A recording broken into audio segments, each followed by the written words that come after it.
صباح الخير يا جماعة.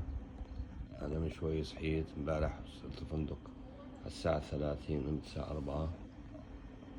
هاي هنا حبيت أصب عليكم وأوريكم هالمنظر من بلكونة الغرفة. منظر رائع جدا.